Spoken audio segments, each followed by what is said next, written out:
Hi, I'm Craig from Terrain Direct. Today I've got a Warhammer style building to show you. I haven't actually taken a video of this one. What I've done is I've created a picture slideshow. It's around about 2 minutes, 2:20, and what I'm going to do is put it on just at the end of this video. So have a watch through of that, and then we'll come back and I'll explain a little bit more about what more I've done to the building since those pictures was taken and what I intend to do to go forward with this project. And if you have any suggestions, please leave a comment. I'm always glad of comments. So I'll put that one up right now and you can have a look. To start off with, I started with a piece of hardboard and I beveled out the sides using knives and a chisel blade that I have for one of my knives.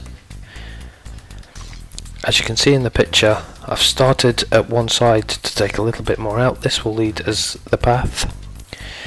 Drawing a picture on the actual hardboard allowed me to get the exact image that I wanted to carve out and which bits that I didn't.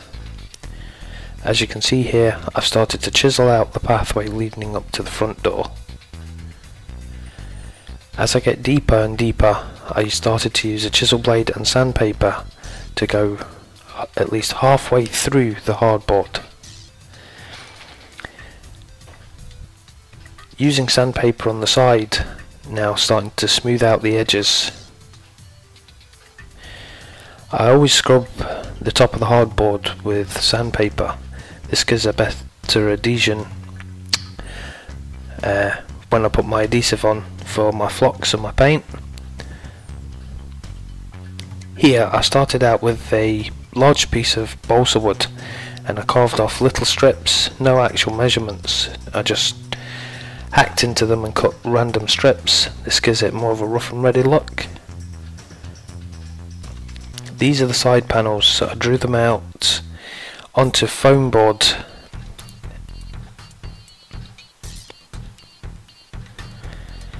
After I cut them out, I cut the two side panels, and then the markings are where I'm going to cut through. And as you can see, I've cut through the first layer of foam and the first layer of card to give me like a decent overlapping structure, so it'll be a seamless joint. After cutting the door and the windows, I glued it all in place with a hot glue gun.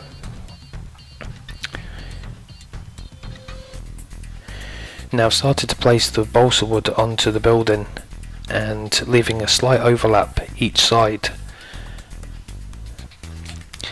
Going up like almost a diagonal, give a better overall look to the building, to give it a little bit more of a rough feel, to make it look like shiplap over each panel.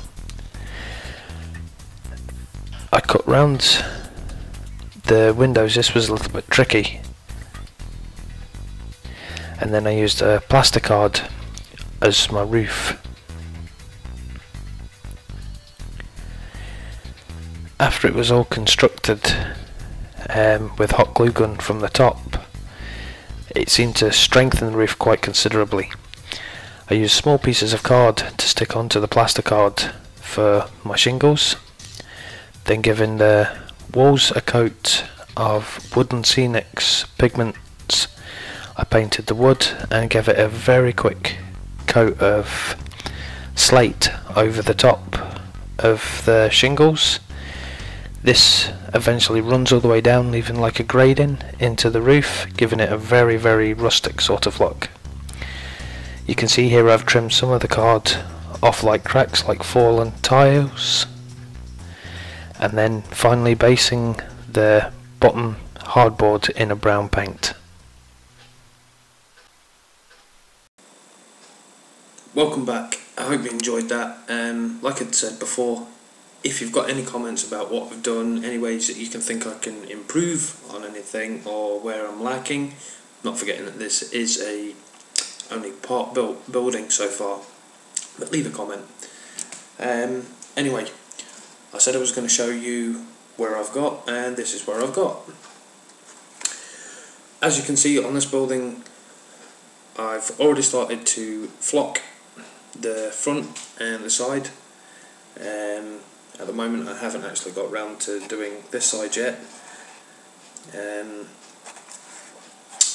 but as you can see, I've given it another coat of the Woodland Scenics pigments, and this is, for me, it's actually gone really well. The pigment, I think, actually makes the building look tremendously weathered. I was actually quite really impressed with exactly what it's done.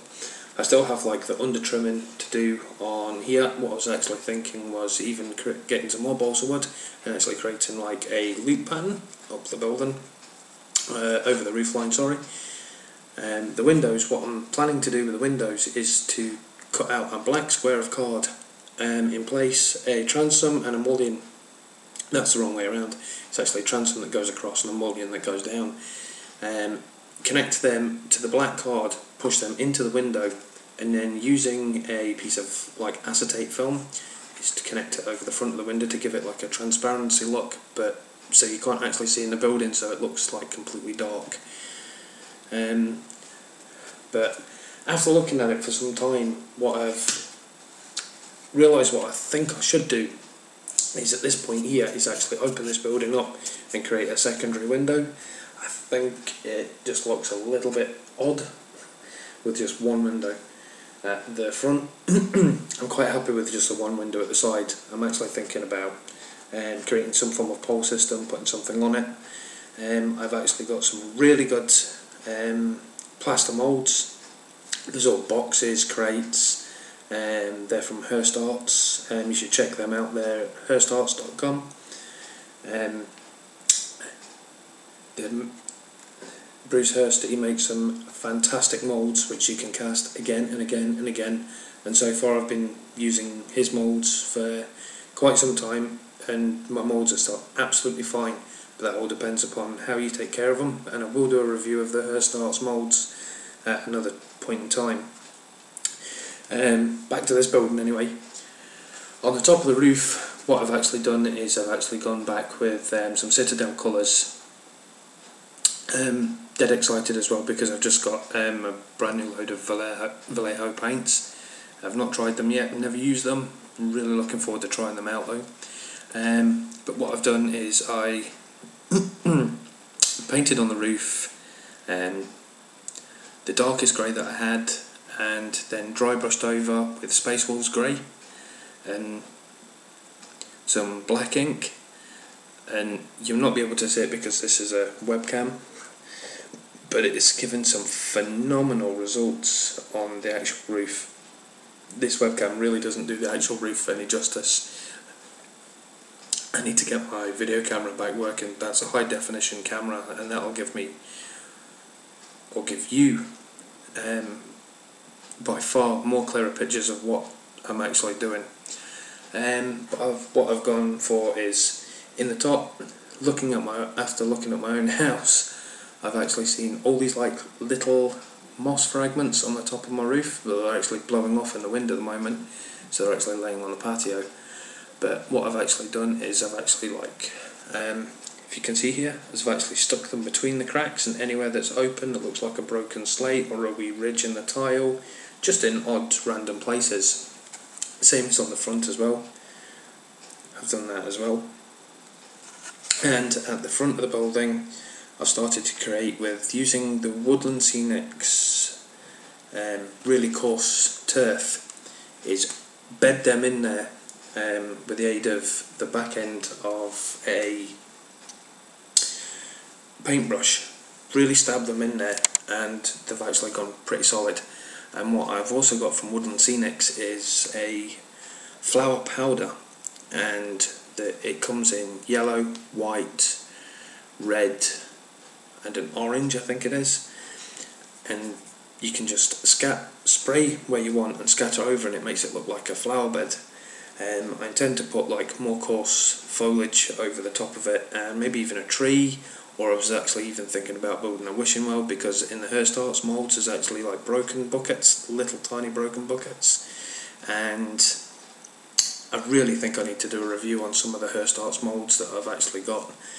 That will come in a later video, but I think that one's going to have to come sooner or later, so we can build up a collection so you can actually see some of the things that I'm actually talking about. But anyway, that's the Warhammer Ruin building. So again, if you have any comments, leave them down below, be nice. Again, like I said, it's not a finished building. It will be finished within a few more days, so I'm hoping to get another video on here within a week. It does actually take me quite some time to get my videos on here. Other than that, happy wargaming.